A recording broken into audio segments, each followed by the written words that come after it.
get to go OBLG or whatever. You kind of have to look at the LPL together. And if the LPL is falling, all LPL fans are upset. They need someone who can wave that banner, who can carry this region to a finals, to a trophy. Hell, we felt like they were that front runner after their first 2 wins, but after game 1 for CFO, the doubt is starting to set in, and the attention to Doggo, well, it's being paid. That's a Caitlyn ban and a Draven ban. Yeah, I would say deserved on both accounts. This guy has been insane on both those champions here at Worlds already. And you don't want, Flandre's like, please don't let Doggo just lane swap on 1v1 me as Draven now. Like, this guy, Doggo's gonna win you bottom lane or top lane. Yeah. Again, the triple top lane threat or triple AD threat, depending on how you want to look at it. Yeah. For the side of CFO is terrifying. Azir taking away something stable, standard. Again, keeping the Kai'Sa out of the hands of Hope. In general, I think a lot of these Kai'Sa comps are comfort for pretty much every team in the world, right? She's just been so powerful for so long, alongside a lot of those utility mid laners. So what will the final ban be for the side of CFO? Also, CFO have kept on winning, even though they literally changed top lane players, still with Sion. So they can't do that. Because of Fearless, you're going to have to win without Sion. The first game they'll have to win without Sion. Perhaps that is the secret. Orianna picked up for Shanks, so maybe we're looking at a potential draft that will... Ooh, do we get a HongQ, like Akali or some kind of assassin into it? Oh, I think that would be so spicy. I think that would be so sick.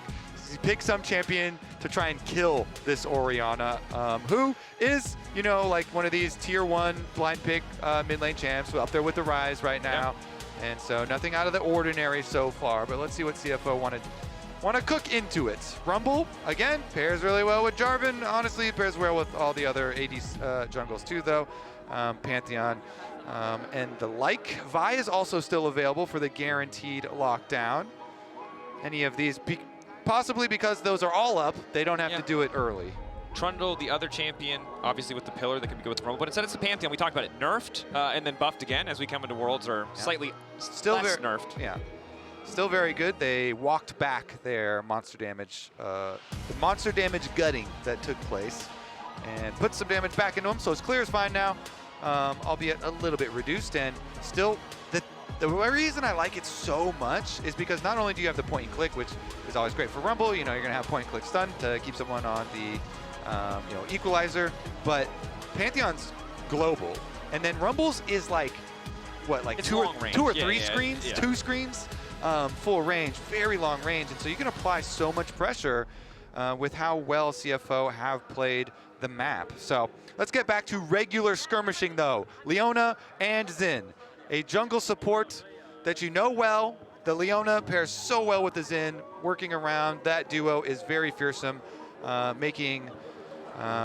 strong. Oh baby, do we get exactly what we wanted? Come on, come on. Every time you look anywhere else, CFO tries to I feel like it's Christmas, guys. Come on, heck yeah. Santa coming to town? HongQ? I asked early, Drake. You asked early, bro. I wrote it on my list. Good boy, Kobe. I sent it up to Santa, and we get it. Yes, we get it. The Pantheon puts so much pressure too on Ori. You can just you can trade flashes, no problem with Orianna. Go in there, level 3, level 4 Pantheon, trade your flashes with the Orianna. Then by the time the Akali is level 6, that Orianna gets killed. Absolutely. Level 6, the terrifying point. If you are flashless in that 1v1 matchup, you are not making it out alive. That said, AL, it's stock standard, but it's solid. It's powerful. Tarzan, if you get a lead on the Xin, similar to the Pantheon that we see for JunJia on the opposite side, this is a champion that can take over the game. The downside is Xin is at his best when you have these long-range carries who can't really deal with his ultimate. Rumble and Akali aren't those champions, nor is Pantheon, so we'll have to see if any more of those vulnerable options come out from CFO later in the draft. I think in terms of overall execution, I see a lot of potential in terms of what AL are bringing, but maybe not the ideal options. Also still, what is Flandre going to play into Rumble? The Ornn and the Galio, blah, blah, blah. We say that literally every time. But blah, blah, boring stuff. Next thing. But he could do like a Flandre York, like one of his specialties. So we'll see if they get a little bit, if they mix it up a little, and they're like, oh, I guess York is hard when you are playing towards Pantheon Global and stuff, though. It's kind of annoying slayer. So they banned out those boring ones that we said, though. The standard conventional options. Alistair's been the takeaway from Kaiwing, and of course that is one of his kind of his signature picks. A champion he's super solid on. I imagine we'll see another ranged, or excuse me, melee kind of engage option taken away. Maybe a Rel. Yeah, Rel with Rumble's always pretty nice, grouping people up.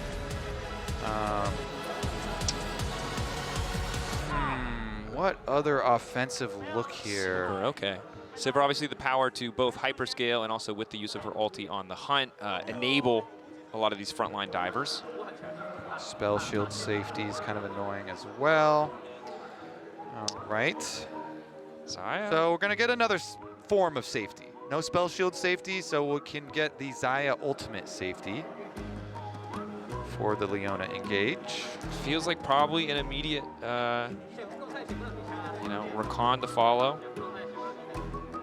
5th pick, but they can take their time. Oh, some defensive. Okay, so you don't ban the Braum, and you've got the Leona, then they're going to pick it up. So Braum is quite good answer to Leona because Leona just goes in, and Braum definitely blocks a lot of the damage and can try and punish you as you try and make your way out. AL flicking through a lot of potential AD options, most of them looking like scaling picks. Varus, of course, would be a different story. I think we still want to see.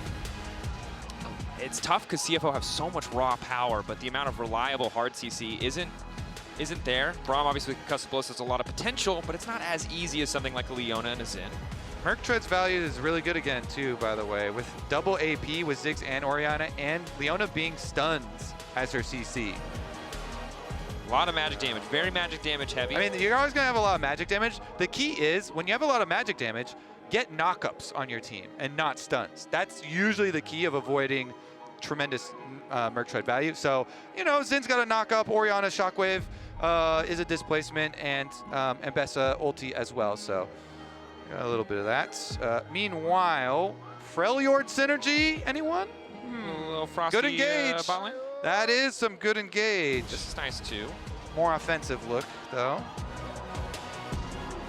Heavy debate. They opt for, I think Ezreal's kind of the, you know, the safe choice. Obviously just helps you get away, but instead opting for the Lucian alongside the Braum can be a lethal duo.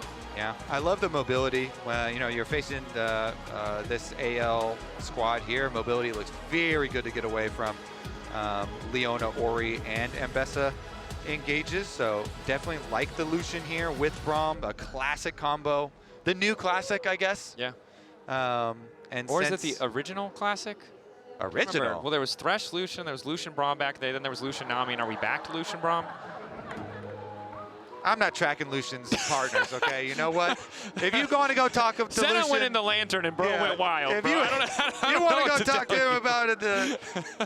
But anyways, the new bald hotness. Until we get Isaac back. Until we get Isaac back. Yeah, Isaac is the original bald hotness. Original bald hotness. Yeah. Of course, for both of these teams, a lot of short-range champions. Outside of kind of the Orianna and the Ziggs, who have a little bit more range, and the Kaiwing from Lucian, these are a lot of champions who want to be up in the face of the opposition. Essentially, yeah, like 8 out of the 10 champions we have in this game, relatively close range. We're going to have some super scrappy fights, but often when you have these shorter range compositions, early leads matter that much more. Remember, game 1, pretty close up until that 18-minute fight. That's where the entire game blew wide open. Whoever takes an early fight like that is really set to take control of the second game in this series. Again, reminder, both these teams 2-0 took down the opposition in best of ones pretty effortlessly. Now in a best of 3, decide who will join KT in the quarterfinals. So, I do see one possible problem for CFO here. And this is going to be pretty good for AL. AL's comp, they have really good wave clear. Okay, let's take a look at this. You know, one of the big reasons, obviously, is that champ you just saw on your screen. Hope there with the Ziggs. But AL have really good wave clear, and CFO do not have any long range aside from the culling, which is poke and not siege. So this CFO team, this comp, does not siege very well at all, and so it revolves around objectives, neutral objectives, and winning the team fights. I don't think that's necessarily an inherent problem. You know, you don't have to have team comps that are, you know, great at just sieging by themselves because there's so many plentiful objectives in the current meta. But if you end up in a stalled out neutral game, Yeah. Having that wave clear can just make it so difficult to set up on a play first, which is what CFO were so good at in game one, always being first to the objective, always having their waves in a better position. It's going to be much harder this game. Yeah, and it just means it's going to be necessary for them to have these team fights, this objective play, since the wave clear is going to be quite good on the side of AL. HongQ early on. Orianna obviously, decent in these early levels just because her passive gives her so much damage without needing to use abilities. HongQ will do what he can to hold on, but keeping our eyes on where JunJia is going. You mentioned it before. If you can just get that Orianna's flash, the second Akali ticks over to level 6, she has so much kill pressure in the 1v1. Yeah. Can definitely go for early ganks. You don't want to fall behind in experience to a Xin, though, for sure. Xin, very good for dueling. Renowned for the aggressive plays. Doggo, by the way, nice little chunk there with the level 2. Gets a pretty nice unanswered trade in the bottom lane. Meanwhile, HongQ soaking at the moment. Rely on the Dorans, and for now, the second wins, which, by the way, I think I did see second win nerfs for Alive, and we're going to have some pretty big changes to meta, post Worlds and stuff, and looking towards next season. But for right now, you get a lot. You just get so much sustain with that combo. Resolve secondary plus your Doran's shield, which is also getting nerfed and changed, is a big reason why you get to play some of these some of the melee matchups. Of course, HongQ, I guess, leveraging what's strong in the patch. Probably already was happy to do so, but a good indicator that you're playing the right stuff is if you see it nerfed on the next patch. HongQ forced to use the Shroud here as Shanks doing his best to stay at arm's length, but okay, does get the cannon. HongQ, lower, wants a cannon of his own. Is he willing to risk his life for it? The answer is no, -1. Yeah, it's not looking great for him right now, and if both junglers gank, then it becomes hard. Level up, though, is good. Shanks slowly but surely running out of mana. Okay. Chilling. Both the junglers just getting their Raptor wards for second respawn of Raptors for their opponents. And pretty bottom standard. Lane, JunJia wandering in. Again, often with the Ziggs, you can take control of the lane early on, but Braum is just so good into these melee options. It makes it hard for Kael to do much, and JunJia can commit to the dive, moves in, after charge doesn't do a whole hell of a lot. 3 markup, that's 4 on the concussive blows. Kaiwing now moving out. Tower angle flawlessly traded. No one nearby to punish.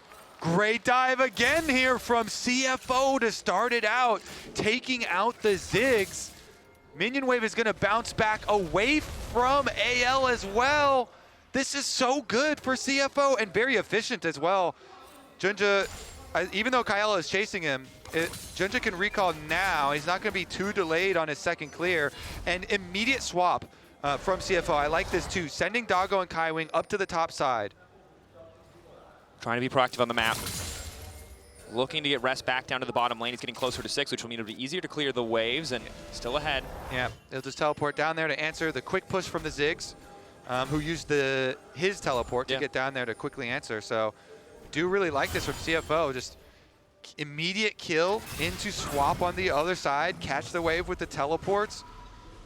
And those are the little things that are important and have been giving CFO the edge, right? The heads-up maneuver to shift to the top side instead of going back bot, because Hope, despite going down, would have been in a really good position because he would have just gotten so much CS, been able to crash that wave if Doggo and Kaiwing had to just walk back. Yeah, just answer it with rest teleport, and now Flandre, since Flandre's going to walk, you are going to have the Flandre teleport advantage, but I don't know if that really is going to be super useful. We'll see, though. Nice ward, by the way, when they go for the long play. That ward in bottom lane to see the timing on the way back. And teleport out is answered from Shanks. Kaiwing, you're on a ward, buddy, so they aren't going to get too much there. Another reset and swap from CFO. They did get more experience on the bottom side. Flandre still a ways away from 6. Rest ticked his on the bottom side. Reset goes back top to clear the wave. Loses a couple of creeps here, but it means that CFO have their bot lane in position around Drake. Okay, Tarzan's running over to contest. Leona's pretty far away. Leona and Orianna will come, but it is later. Tarzan ready with the wind becomes lightning. Shanks level 6, so is HongQ. 800, Smite gonna finish it. Kael wants to keep the fight going. JunJia isolated off to the side, but it's HongQ immediately diving in on top of Tarzan, trying to stop any fall, but now it's a 3v2 in the river. HongQ absorbing so much pressure, likely gonna cost him his life, but he manages to take one with him. CFO grabbed the objective, likely to take down Kael as well. 1-for-1 trade thus far on top of the Drake. Flandre doesn't hit the ult! It's so close, pixels away. Kaiwing, they managed to go right back in. Kael holding on for an extra second. Feet of warfare there. Kaiwing right in the back of the pit. He's a dead man walking, doesn't have a flash. They're gonna take a bit more time and clean him up, but my God, what a start to game 2. Was that anti-synergy between Ziggs Satchel and the ultimate from Flandre right there that like spread the water, parted the water so they I'm so glad we have replays, Kobe. I have no idea. Yeah, but it ends up, and it's first 3 kills over to CFO, so they get the feats, and that was without, of course, the Rumble, since Rumble had used teleport, and CFO are -1 on teleports in this game. Let's take a look at that replay. So they finish the dragon, get it low, Q smite here from JunJia, and then AL know that they're going to have the extra person here. You see Ziggs on the minimap coming down, and so that's why it's critical that HongQ 2v1s, as you are highlighting, because the extra person from AL is going to come clean. 2v1 from HongQ. Hit the ult. He even started emoting as he was taking it back. Anyways, here's the moment we want to see, because I'm pretty sure Satchel Charge splits them apart. Yeah! Oh, it's anti-synergy. no. The Satchel splits them and makes it so Flandre's entry into the pit is delayed, and that allows Doggo to get the 3rd kill for the feats. Impressive stuff. And again, at the end of the day, AL getting an extra kill. As CFO started the fight with 1 from the tower dive bottom, but they get the feats first, and that's what's crucial. And they get the Drake as well. And you don't want to call back to game 1. You kind of want to let that be the past. But the little moments where the team isn't on the same page is so often what cost AL the fights. That's a little upsy. You're still getting kills. You're not trading down too far. It's only a 700 gold lead, but this is the thing that AL need to improve. They can't afford those moments where they're not on the same page. Well, well, well. Okay, Tarzan gets chased out of stealing the red, but they should be able to at least... Oh, they're going to finish the burst on this one. Finish the burst. Rest ready to contest. Doggo waiting off to the side. Coling up and available. That's JunJia coming down from the stars. Tarzan isolated face first with Rest. It's going to be a tough fight, but in comes the public execution on the backside. Down goes Rest. Kael going to take the kill. Another one going to fall as Kaiwing gets taken out. HongQ versus Shanks in the bottom lane, but it might not matter. Tarzan's running for his life. JunJia ready to finish that one off. Doggo gets it with a piercing light. HongQ will escape in the bot lane 1v1. Okay, so +1 on the kills for CFO. The Pantheon ultimate allows the chase. JunJia is able to force the fight. They get the extra kill. They're not going to get the extra grub, I don't think, yet, because the teleport from Leona... No. Yes? Maybe. So yeah. So yes. Leona is able to push them off, so they delay the grub for now, so nobody gets the last one. 1 for 1. The Not grubs, as of yet. Reset coming in first, though, from Tarzan means he's likely to take that one. Okay, we take a look back at how this starts. So JunJia is able to ult over here. They focus onto Tarzan, but the ulti from Tarzan does delay their kill onto him and requires the flashback in. Meanwhile, they did get the ulti there from Flandre to go in and get their kill. CFO, though, as 3, still stronger. They get the extra kill, taking down Tarzan, removing the enemy jungler so they could go get the 1 grub, but Tarzan then goes back to collect the final. Good for AL to have that boon, that extra stack towards the necessary feats. Important to know, though, this is Kaiwing getting so much value out of the Braum. You see so many teams struggle when they don't have that immediate reliable engage, but he's just getting concussive blow after concussive blow, and it makes these skirmishes so impossible for Tarzan and Flandre to play, because while the initial burst is good, you're going to get CC'd. There's no dodging it. Yeah, definitely some good value in the Braum pick, especially for later on in the game. The team fights, very effective counter engage. All right, back into the regular lanes, though, with having Akali match Orianna and Rumble match Flandre's Ambessa. So Lucian in mid lane always feels pretty good at the moment. You know, with even just Essence Reaver, a lot of burst potential there. Going for some heavy trades, trying to push him out. Meanwhile, HongQ up here, Akali versus Ori in side lanes always feels really good, keeping up the pressure, keeping up the threat. Of course, while the towers are still up, it's not really that scary. Also going for Roa, because, I mean, good understanding from Shanks. Oftentimes people will criticize Ori's over-prioritizing Roa, as we see ulti coming out there. That's just the shockwave. Would have liked to get a little bit more. Now at least he's getting prio. But of course, against assassins, against people who are going to dive you, the tanky option makes sense. Speaking of dive, are they going to dive bottom? Because Flandre is out of energy, and Pantheon is walking bottom at the moment. Doggo. Pursued out. Flash away from the wind becomes lightning. Good that AL get that cooldown. Now they can shift their attention topside. They see the TP coming in. Want to punish HongQ. HongQ, though, knows that Shanks has no ultimate. There's not a lot of damage here quite yet. Also, Ziggs ult was used in the mid lane, but with 4 people on the way, no shroud. Go in. Knows that he has to commit at least a little bit to get away. Wave being held. Instantaneous knockup. Nice back tap coming in from HongQ. Redemption coming in. Healing there. They'll finally cut him down. In the meantime, a push back in the mid lane for CFO, but well played by AL. Okay, Pantheon has ulti, so Kaiwing's trying to make time right now. They could Pantheon ulti up with the dolly. Push in. So they want to keep playing fight. Kael so low. Just barely able to escape the spear. The extra damage might have finished the job. Ooh, good job here from AL. They get their dive off. They also escape. Double globals being used on them. So that was a teleport plus a Pantheon ult to the top side. And AL were able to escape. Can't lock down the Leona. Can't keep him under tower. And AL escape. Doggo will grab another plate. The commitment to try and re-engage on the top side does guarantee he has some free time mid. Braum attack! Hope.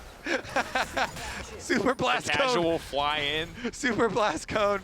Braum coming in with the Q, but doesn't result in anything. So, honestly, I thought the redemption from Kaiwing I thought that thing was actually going to allow HongQ to, some further antics and survive, but good for AL to be able to finish that kill and get out because the game had been kind of slipping away from them once again.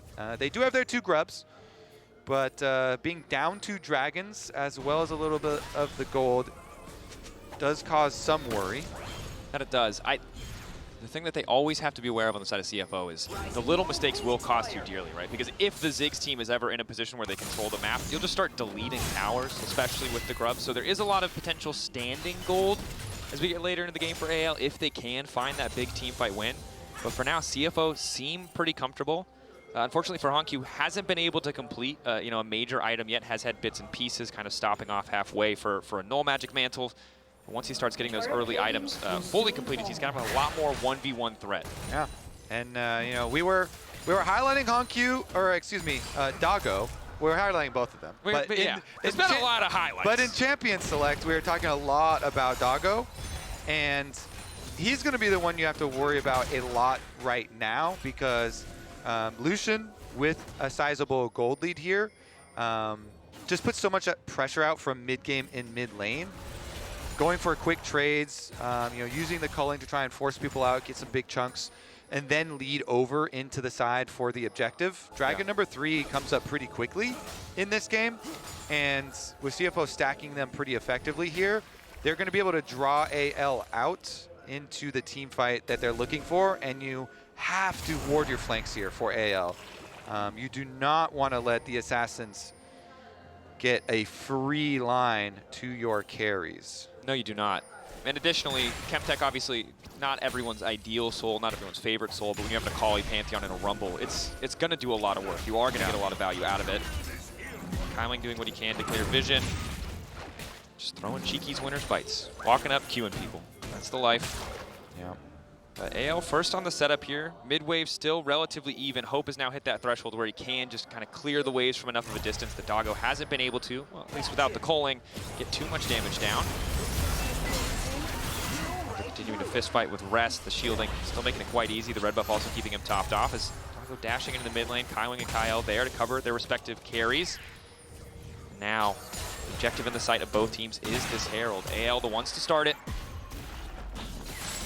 Flashes up just about everybody in this game. Tarzan still waiting a bit, as is Doggo.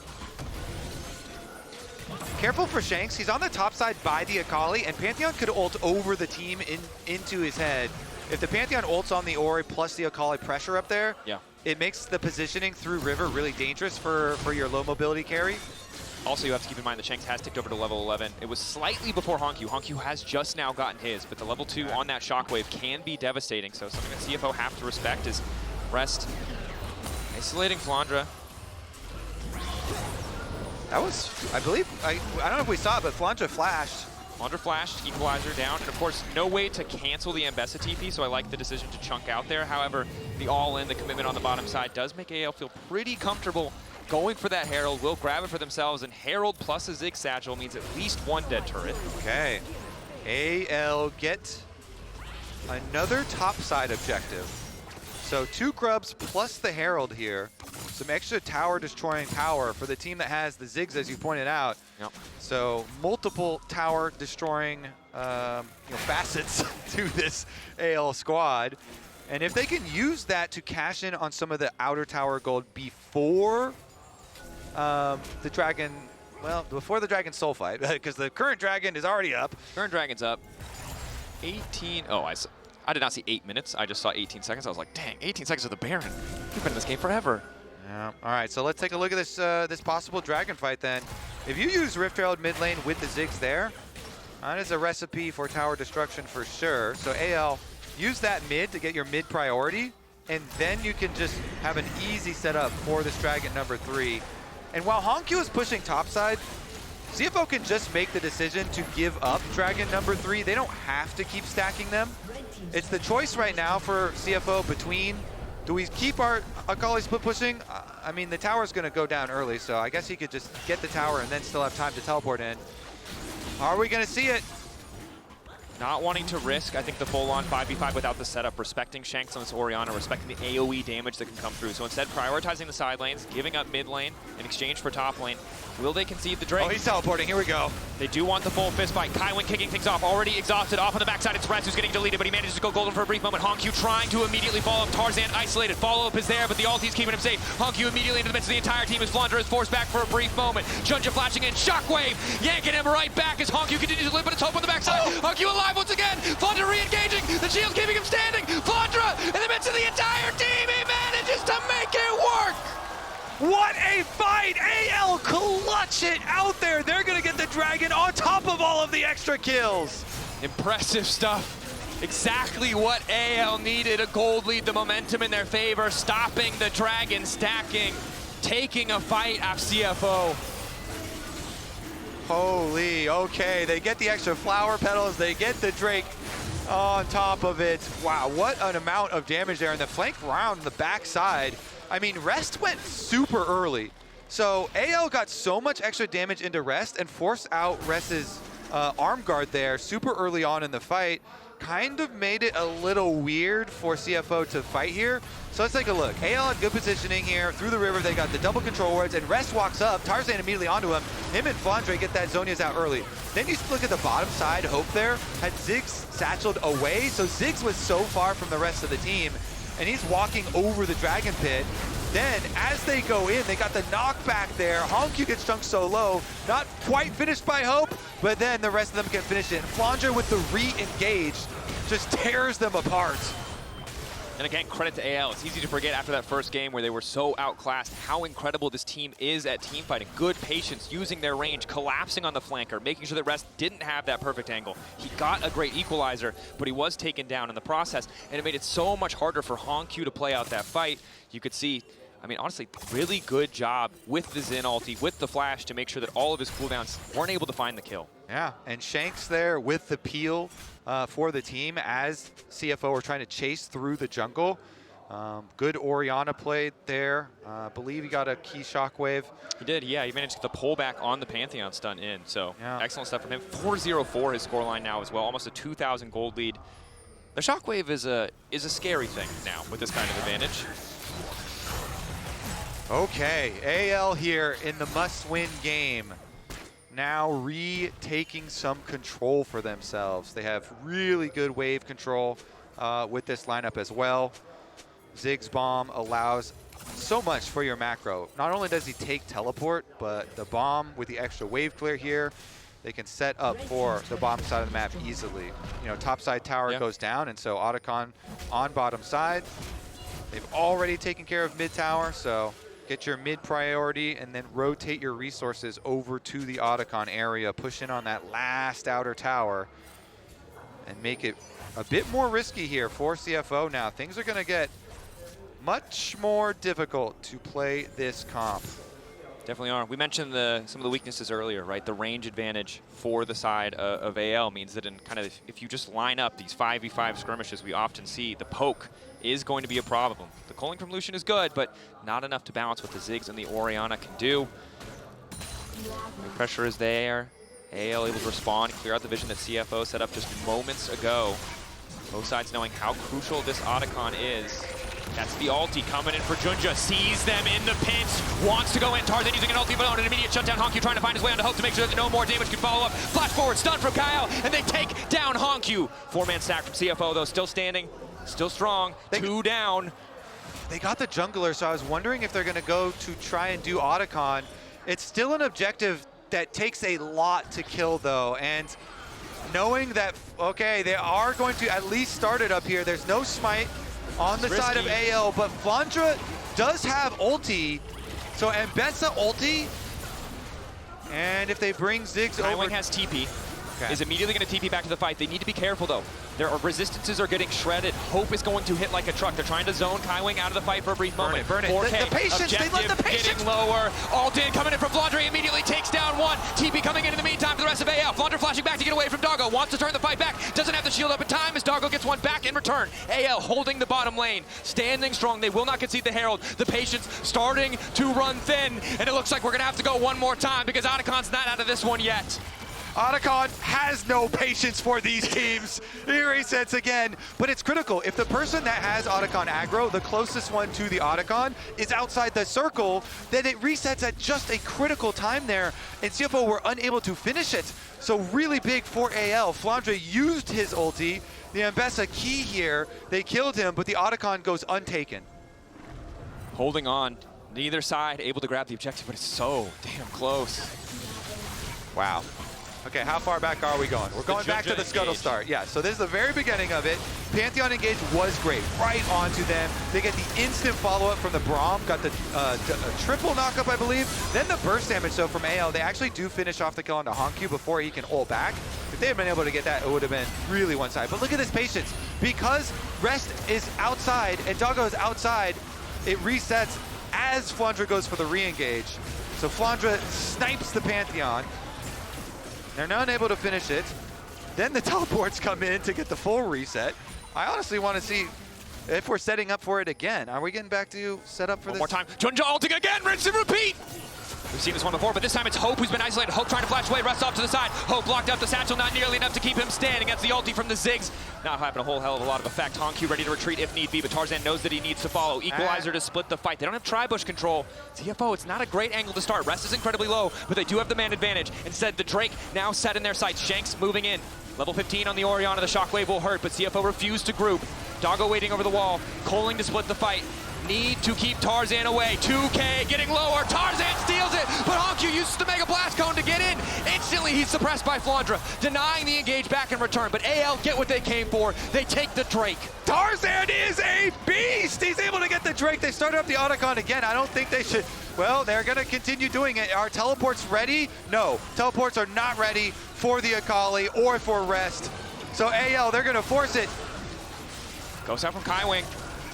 JunJia wants to try to find a way in, but AL have control of the tri-bush. That's Doggo, caught out, able to flash out to safety. AL continuing to chip away at these summoner spells, but their focus isn't on the objective. JunJia gonna walk forward too. They're risking so much just to attempt to steal. Finding kills back now, he's knocked up, he's taken down. Tarzan grabs another. Patience resetting on Otacon. Rest about to fall, holding onto his life. Surely AL get the objective.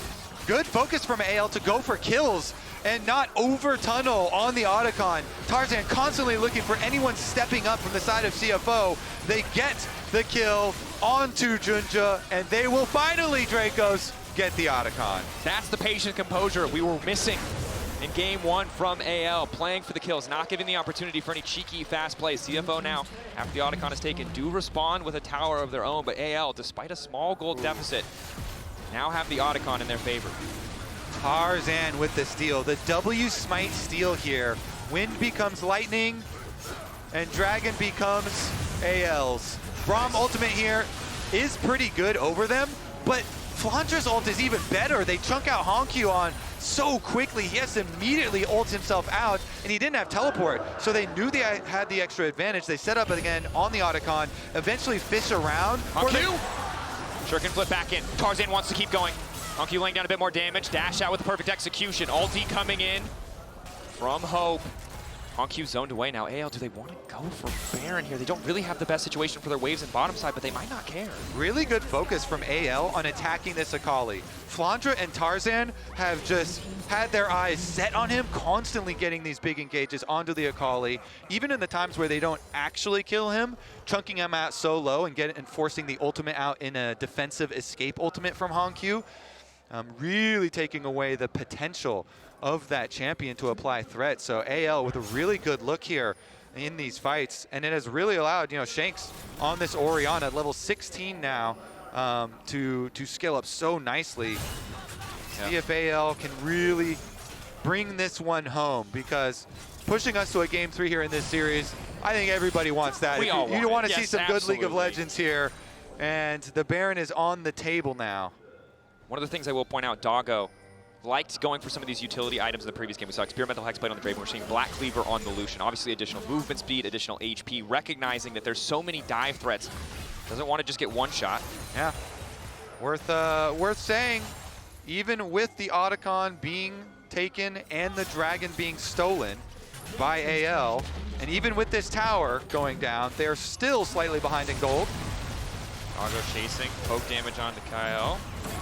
Be careful not to overcommit here, but JunJia might just be on the way, and he is. It's the Pantheon. Right to the back line. Aegis assault to block any fall of damage. Decent equalizer to kick things off, but Tarzan is relatively untouched. HongQ in the midst. The team almost immediately gets taken down. Ulti from Flandre. So many low health bars. Flandre, Tarzan, and Shanks tear through CFO. AL are going to get that Baron. I don't think there's anything JunJia can do about it. Flash not coming off cooldown. AL will strike back here in game 2. The re-engage is just so lethal. The confidence to start from CFO is good, but AL play it beautifully. Chasing into Orianna Ziggs, Dracos, is a minefield. It is so much damage. All right, so Flandre is going to get a Guardian Angel after that one too. You mentioned his ulti for the turn, but here it is. The look, they go for Braum ult and they Pantheon ult over the top to go for the engage. Rumble ultimate didn't get a lot of value this time either, and Tarzan is able to ult and then turn right back around. Look at all this damage from Shanks and Hope from the left side, and Flandre just ults right back in. Blender there as they chase them through and clean up the Baron. And the thing is, if you're not keeping constant threat on Shanks and Hope, they just get to rain damage down. And the little bits of CC here that come through from Tarzan, from Flandre, it's just too much to deal with. The squishy members of CFO. AL in firm control, leveraging this Baron to its fullest potential here. Red Bull Baron power play. Shanks with the 5k damage in that last fight, and Shanks is, if you consider a stacked up Dark Seal a real item, which is like, it's kind of a real item, and he's got the Blighting Jewel as well for it's like, it's kind of like a half item there. He's pretty full, and with the Baron buff, AL, they're not gonna let you breathe for very long. Taking down mid tower inhibitor, under fire as well. The Dragon is on the table, so after inhibitor, they're gonna go towards bottom side, take down that turret. And there's not a lot of counterplay from CFO outside of forcing an engage, but it's AL who will force it first. Tarzan getting us kicked off, immediate knock-up. Down goes Rest. CFO gonna retreat, holding the line for now, but again, AL have more range, better siege tool, more threat. CFO can only force a fight. It's their only recourse against the push, against the pressure that AL are putting down. JunJia gonna kick things off. Flandre still has the GA. Aegis assault to keep him standing for now. Will retreat.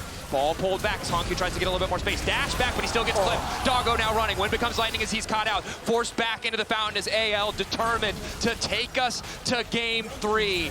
Beautiful team fighting across the board. HongQ shut down and denied time and time again.